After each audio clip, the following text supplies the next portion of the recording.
Revise course है 24/2/1988। वरदाता से प्राप्त हुए वरदानों को वृद्धि में लाने की विधि। वरदाता वरदान देते हैं, हम उनको कैसे जीवन में अपने लाएं, उसकी विधि क्या है, वो बाबा आज हमें सुना रहे हैं। आज बाप दादा अपने रूहानी चात्रक बच्चों को देख रहे हैं। हर एक बच्चा बाप से सुनने के, मिलने के साथ साथ बाप समान बनने का भी चात्रक है। तो बाबा तो देखो हम सबको बताते ही हैं, लेकिन हम भी चात्रक हैं। वो चात्रक पक्षी होता है, जानते हो, वो स्वाति की बूंद नक्षत्र होता है, एक स्वाति, उसकी बूंद की चाहत में वो रात में सोता है ना, तो चोंच ऊपर करके सोता है। इतनी चात्रकता, चाहत हमारे अंदर बाबा के ज्ञान और योग के लिए होनी चाहिए, मुरली के लिए होनी चाहिए, योग के लिए होनी चाहिए। सुनने से जन्म जन्मांतर की प्यास मिट जाती है ना, तसल्ली आ गई ना जीवन में।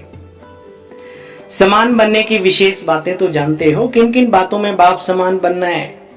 हाँ भाई याद करो, मैं सारी मुरली नहीं सुना रहा, कुछ कुछ पॉइंट्स बाबा ने क्वेश्चन के रूप में पूछा। समान बनने की बातें तो जानते हो, किन किन बातों में बाप समान बनना है। चेक करो सब बातों में कहां तक समान बने हैं।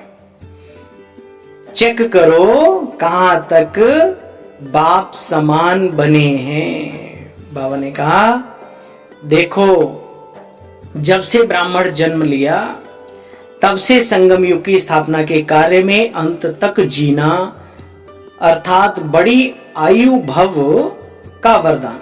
बीच में अगर ब्राह्मण जीवन से निकल पुराने संस्कारों या पुराने संसार में चले जाते हैं तो इसको कहा जाता है जन्म लिया लेकिन छोटी आयु वाले, क्योंकि ब्राह्मण जीवन से मर गए ना, कम उम्र वाले ही रहे वो। अगर बड़ी आयु है लेकिन माया की व्याधि बार बार कमजोर बनाती है। बाबा ने कहा भले दादी हमारी मनोहर इंदिरा जी सुनाते थे, ना मरे न मंझा छोड़े। कुछ ऐसे भी रतन है जो बाबा को तिलांजलि देके चले जाते हैं, लेकिन कुछ ऐसे भी हैं तिलांजलि तो नहीं देते, वो रहते बाबा के ही, लेकिन बाबा के भी नहीं रहते। समझ गए होंगे। अच्छा, तो बाबा कहते हैं कि देखो अगर बड़ी आयु वाले हैं लेकिन माया की व्याधि बार बार कमजोर बनाती है तो वो जीना भी जीना नहीं बच्चे। तो बड़ी आयु भव के साथ सदा तंदुरुस्त रहना, अर्थात निर्विघ्न रहना। मंदुरुस्त तंदुरुस्त अर्थात निर्विघ्न रहना। ठीक है। फिर और भी बाबा ने बहुत सारी बातें बाबा ने आज की मुरली में कही बच्चों को। हाँ, वरदान का मतलब देते ना गुरु, पुत्रवान भव, धनवान भव। बाबा ने कहा सब सतयुग में तुम्हारा सब पूरा हो जाता है। जब कोई किसी को वरदान मिलता है तो वरदान के साथ वरदान को कार्य में लगाने की विधि भी सुनाई जाती है। भाई ये चीज वरदान में मिल रही है तुम्हें, ये शस्त्र, ये शक्ति, तो इसको ऐसे ऐसे यूज कर सकते हो, दुरुपयोग नहीं कर सकते। तो बाबा कहते हैं अगर वह विधि नहीं अपनाते तो वरदान का लाभ नहीं मिलता। तो वरदान तो सभी को मिला हुआ है, लेकिन हर एक वरदान को विधि से वृद्धि को प्राप्त कर सकते हो। वृद्धि को कैसे प्राप्त कर सकते, उसकी विधि सबसे सहज और सबसे श्रेष्ठ यही है, जैसा समय उसी प्रमाण वरदान स्मृति में आए। कब शांत रहना है, कब बोलना है, कब क्या करना है, जब क्या करना है, वो चीज आ जाए स्मृति में, वरदानी जीवन हो जाता है। यह वरदान की विशेषता है कि वरदानी को कभी मेहनत नहीं करनी पड़ती। जब भक्त आत्माएं भी मेहनत कर थक जाती तो भगवान से वरदान मांगती। आपके पास भी जब लोग आते योग लगाने की मेहनत नहीं करने चाहते तो क्या भाषा बोलते हैं, हमें वरदान दे दो, सिर पर माथे पर हाथ रख दो, ऐसे बोलते ना। तो बाबा कहते हैं कि आप ब्राह्मण बच्चों के ऊपर वरदाता बाप का हाथ तो सदा ही है, श्रेष्ठ मत ही हाथ है। अगर हम श्रेष्ठ मत पर चल रहे हैं अर्थात बाबा के वरदानों का हाथ हमारे सिर पर है। बाबा ने कहा स्थूल हाथ तो 24 घंटे नहीं रख सकेंगे, दुनिया में कोई भी नहीं रख सकता। ये बाप के श्रेष्ठ मत का वरदान रूपी हाथ सदा बच्चों के ऊपर है। अमृत वेले से रात सोने तक हर श्वास के लिए, हर संकल्प के लिए, हर कर्म के लिए श्रेष्ठ मत का हाथ बच्चों के सिर के साथ है, सिर के ऊपर है। ठीक है, ऐसे बच्चों को कभी मेहनत नहीं करनी पड़ती। बाबा ने बहुत अच्छी बात सुनाई। इस समय पर संसार में कितने बोझ लेकर के मनुष्य आत्माएं भटक रही हैं, हम तो यही कहेंगे भटक ही रही हैं, है ना। भले ऊपर से चमक दमक खुशियां भी दिख रही हैं, क्या छोटा क्या बड़ा क्या मिडिल, सबकी कहानी है। हर व्यक्ति, क्या स्त्री क्या पुरुष क्या बच्चे क्या बुजुर्ग, हर व्यक्ति बोझिल है इस समय पर। हम कितने सौभाग्यशाली हैं। बाबा हमें वो टेक्निक रोज रोज सिखाते हैं। अब जो करता है उसे फायदा मिलता है, सीधी सी बात। बाबा कहते हैं देखो तुम्हारा यह फरिश्ता जीवन की विशेषता जानते हो, जैसे देवताओं के लिए कहना इच्छा मात्रम अविद्या, देवताई जीवन में तो इच्छा की बात ही नहीं रहती क्योंकि सब कुछ होता है वहां। ब्राह्मण जीवन सो फरिश्ता जीवन बन जाता है, अर्थात कर्मातीत स्थिति को तुम बच्चे प्राप्त करते हो। किसी भी शुद्ध कर्म व व्यर्थ कर्म व विकर्म व पिछला कर्म, किसी भी कर्म के बंधन में बंध कर नहीं करना, इसको कर्मातीत अवस्था नहीं कहते। अगर कोई हम किसी कर्म बंधन के वश होकर के कोई कार्य करते ना, वो फिर कर्म बंधन बन जाता है। तो पुरानी बातों के वश होकर के, संस्कारों के वश होकर के कोई कर्म अब हमें नहीं करना। ठीक है, एक है कर्म का संबंध और एक होता है कर्म का बंधन।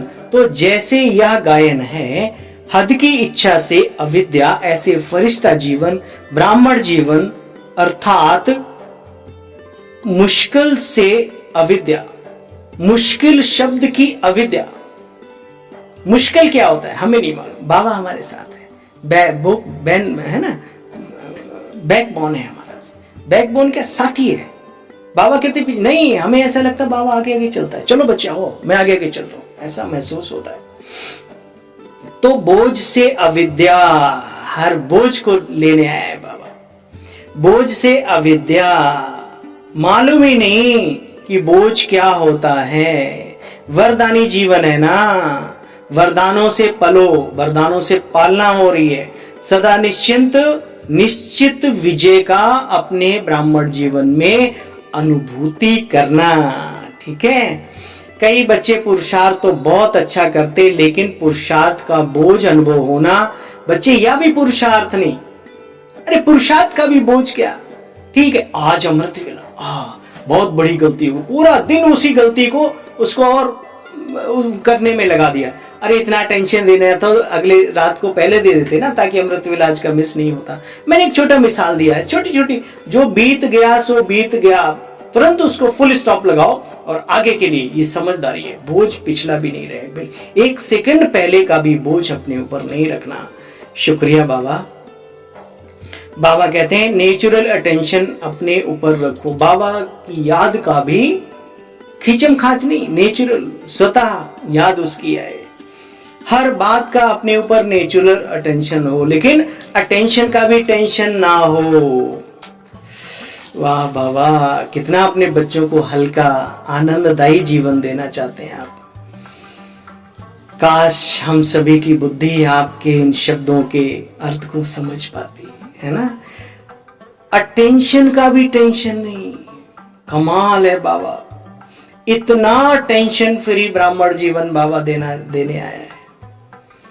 अच्छा, हर कदम में बाप को फॉलो करने वाले, सदा अपने को वरदाता बाप के वरदानी श्रेष्ठ आत्मा अनुभव करने वाले, सदा हर कदम सहज पार करने वाले, सदा हर कदम सहज पार करने वाले, सदा सर्व वरदान समय पर कार्य में लगाने वाले, ऐसे बाप समान बनने वाले श्रेष्ठ आत्माओं को वरदाता बाप दादा के रूप में याद, प्यार और नमस्ते नमस्ते नमस्ते बाबा, नमस्ते नमस्ते नमस्ते। ओम शांति। थैंक यू बाबा। आज का वरदान है हद की जिम्मेवारियों को बेहद में परिवर्तन करने वाले स्मृति स्वरूप नष्टो मोहा भव।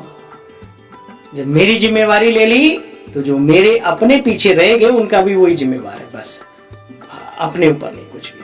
नष्टो मोहा बनने के लिए सिर्फ अपने स्मृति स्वरूप को परिवर्तन करो। मोह तब आता है जब यह स्मृति रहती कि हम गृहस्थी हैं, हमारा घर है, हमारा संबंध है। अब इस हद की जिम्मेवारी को बेहद की जिम्मेवारी में बच्चे परिवर्तन करो। बेहद की जिम्मेवारी निभाएंगे तो हद की स्वतः ही पूरी हो जाएगी।